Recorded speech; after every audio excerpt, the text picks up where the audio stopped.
I need to make a confession at the outset here. A little over 20 years ago, I did something that I regret, something that I'm not particularly proud of, something that in many ways I wish no one would ever know, but that here I feel kind of obliged to reveal. In the late 1980s, in a moment of youthful indiscretion, I went to law school. Now, in America, law is a professional degree. You get your university degree, then you go on to law school. And when I got to law school, I didn't do very well. To put it mildly, I didn't do very well. I, in fact, graduated in the part of my law school class that made the top 90% possible. Thank you.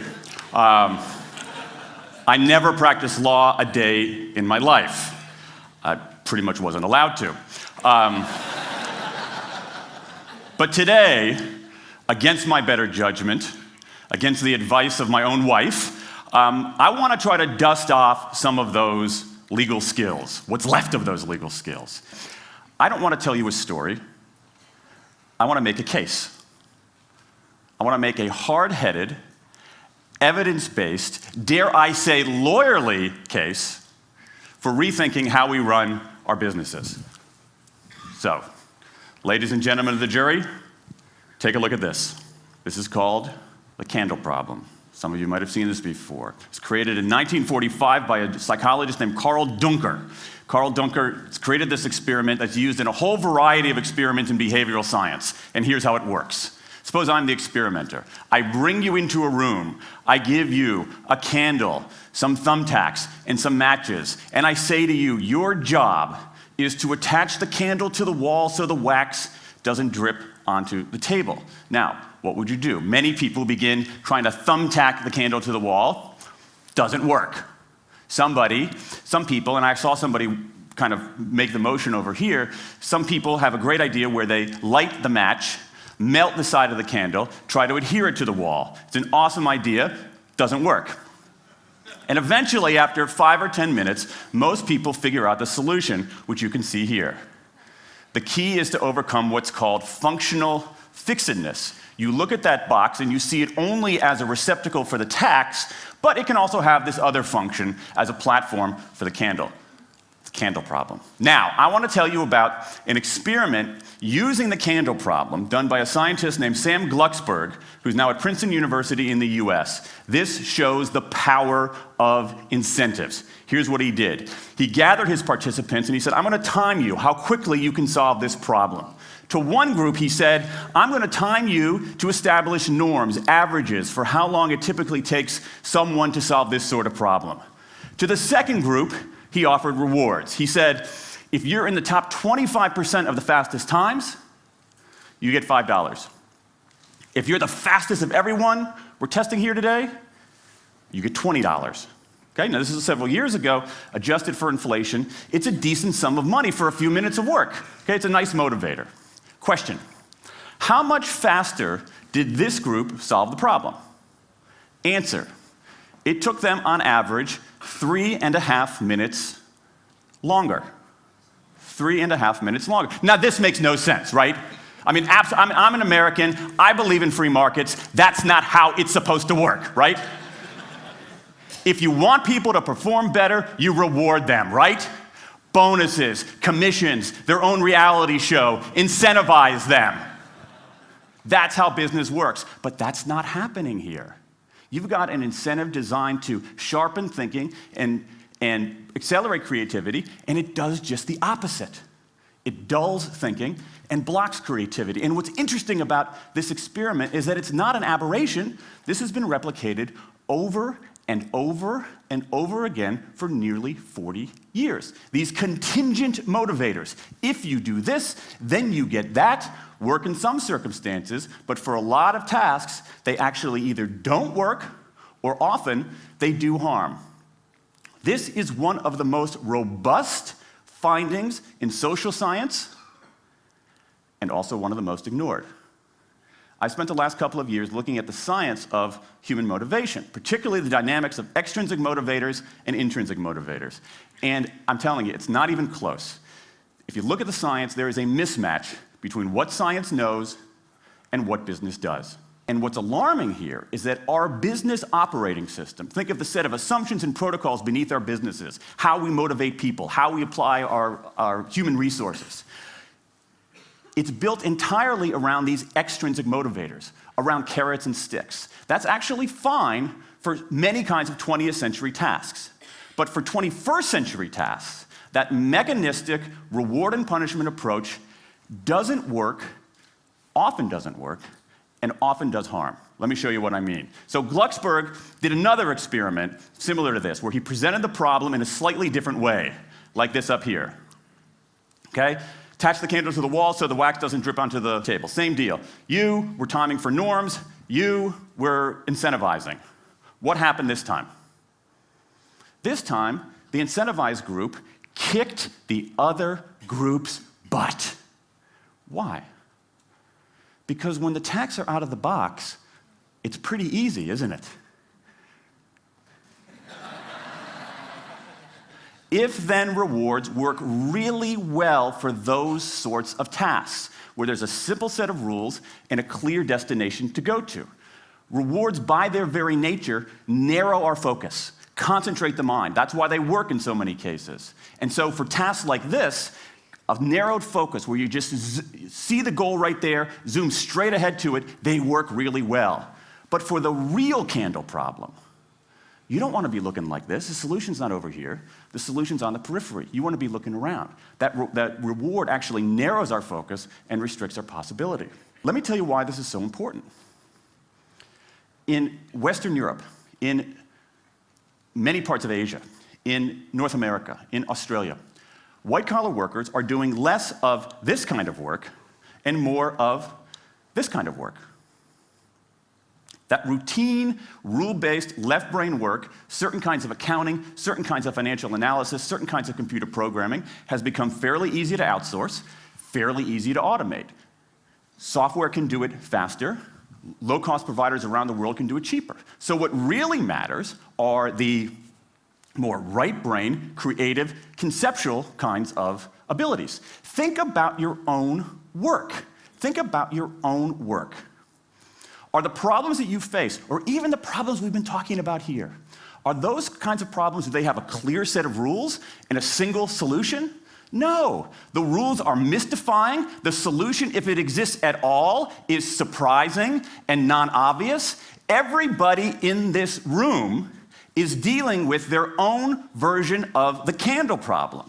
And for candle problems of any kind, in any field, those if-then rewards, the things around which we've built so many of our businesses, don't work.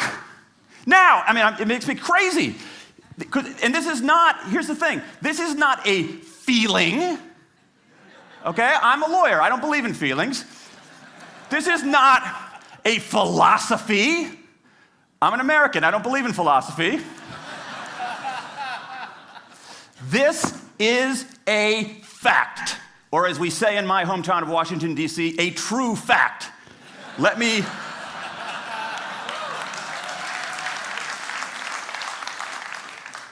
give you an example of what I mean. Let me marshal the evidence here, because I'm not telling you a story, I'm making a case, ladies and gentlemen of the jury. Some evidence. Dan Ariely, one of the great economists of our time, he and 3 colleagues did a study of some MIT students. They gave these MIT students a bunch of games that involved creativity and motor skills and concentration. And they offered them for performance 3 levels of rewards. Small reward, medium reward, large reward. Okay? Do really well, you get the large reward, on down. What happened? As long as the task involved only mechanical skill, bonuses worked as they would be expected. The higher the pay, the better the performance. Okay? But once the task called for even rudimentary cognitive skill, a larger reward led to poorer performance. Then they said, okay, let's see if there's any cultural bias here. Let's go to Madurai, India and test this. Standard of living is lower. In Madurai, a reward that's modest by North American standards is more meaningful there. Same deal. A bunch of games, 3 levels of rewards. What happens? People offered the medium level of rewards, did no better than people offered the small rewards. But this time, people offered the highest rewards. They did worst of all. In 8 of the 9 tasks we examined across 3 experiments, higher incentives led to worse performance. Is this some kind of touchy-feely socialist conspiracy going on here? No, these are economists from MIT, from Carnegie Mellon, from the University of Chicago. And do you know who sponsored this research? The Federal Reserve Bank of the United States. That's the American experience. Let's go across the pond to the London School of Economics. LSE, London School of Economics, alma mater of 11 Nobel laureates in economics. Training ground for great economic thinkers like George Soros and Friedrich Hayek and Mick Jagger. Just last month, economists at LSE looked at 51 studies of pay-for-performance plans inside of companies. Here's what the economists there said. We find that financial incentives can result in a negative impact on overall performance. There's a mismatch between what science knows and what business does. And what worries me as we stand here in the rubble of the economic collapse is that too many organizations are making their decisions, their policies about talent and people, based on assumptions that are outdated, unexamined, and rooted more in folklore than in science. And if we really want to get out of this economic mess, and if we really want high performance on those definitional tasks of the 21st century, the solution is not to do more of the wrong things, to entice people with a sweeter carrot or threaten them with a sharper stick. We need a whole new approach. The good news about all this is that the scientists who've been studying motivation have given us this new approach. It's an approach built much more around intrinsic motivation, around the desire to do things because they matter, because we like it, because they're interesting, because they're part of something important. And to my mind, that new operating system for our businesses revolves around 3 elements: autonomy, mastery, and purpose. Autonomy, the urge to direct our own lives. Mastery, the desire to get better and better at something that matters. And purpose, the yearning to do what we do in the service of something larger than ourselves.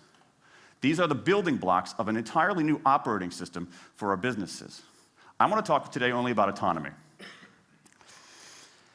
In the 20th century, we came up with this idea of management. Management did not emanate from nature. Okay? Management isn't it's not a tree, it's a television set. Okay? Somebody invented it. And it doesn't mean it's going to work forever. Management is great. Traditional notions of management are great if you want compliance. But if you want engagement, self-direction works better. Let me give you some examples of some kind of radical notions of self-direction. And what this means, you don't see a lot of it, but you see the first stirrings of something really interesting going on. Because what it means is, it means paying people adequately and fairly, absolutely. Getting the issue of money off the table, and then giving people lots of autonomy. Let me give you some examples. How many of you have heard of the company Atlassian? Okay, looks like less than half. Atlassian is an Australian software company, and they do something incredibly cool. A few times a year, they tell their engineers, go for the next 24 hours and work on anything you want. As long as it's not part of your regular job. Work on anything you want. So the engineers use this time to come up with a cool patch of code, to come up with an elegant hack. Then they present all of these stuff that they've developed to their teammates, to the rest of the company, in this wild and woolly all-hands meeting at the end of the day. And then, being Australians, everybody has a beer. They call them FedEx days. Why? Because you have to deliver something overnight. It's not bad. It's a huge trademark violation, but it's pretty clever. That one day of intense autonomy has produced a whole array of software fixes that might never have existed. And it's worked so well that Atlassian has taken it to the next level with 20% time, done famously at Google, where engineers can spend 20% of their time working on anything they want. They have autonomy over their time, their task, their team, their technique. Okay? Radical amounts of autonomy. And at Google, as many of you know, about half of the new products in a typical year are birthed during that 20% time. Things like Gmail, Orchid, Google News. Let me give you an even more radical example of it. Something called the results-only work environment, the ROW, created by 2 American consultants in place at about a dozen companies around North America. In a ROW, people don't have schedules. They show up when they want. They don't have to be in the office at a certain time or any time. They just have to get their work done. How they do it, when they do it, where they do it, is totally up to them. Meetings in these kinds of environments are optional. What happens? Almost across the board. Productivity goes up, worker engagement goes up, worker satisfaction goes up, turnover goes down. Autonomy, mastery, and purpose. These are the building blocks of a new way of doing things. Now, some of you might look at this and say, that sounds nice, but it's utopian. And I say, nope. I have proof. In the mid-1990s, Microsoft started an encyclopedia called Encarta. They had deployed all the right incentives. All the right incentives. They paid professionals to write and edit thousands of articles. Well-compensated managers oversaw the whole thing to make sure it came in on budget and on time.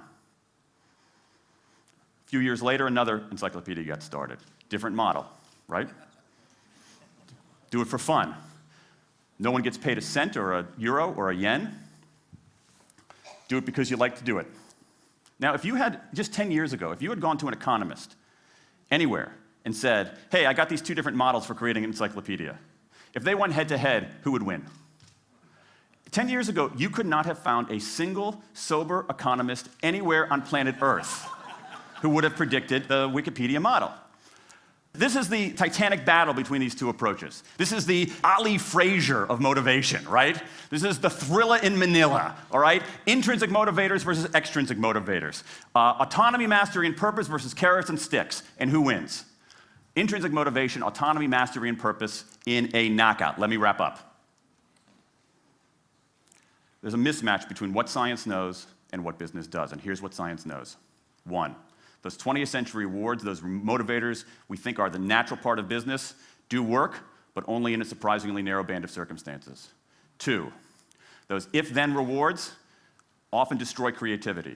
3, the secret to high performance isn't rewards and punishments, but that unseen intrinsic drive, the drive to do things for their own sake, the drive to do things because they matter. And here's the best part.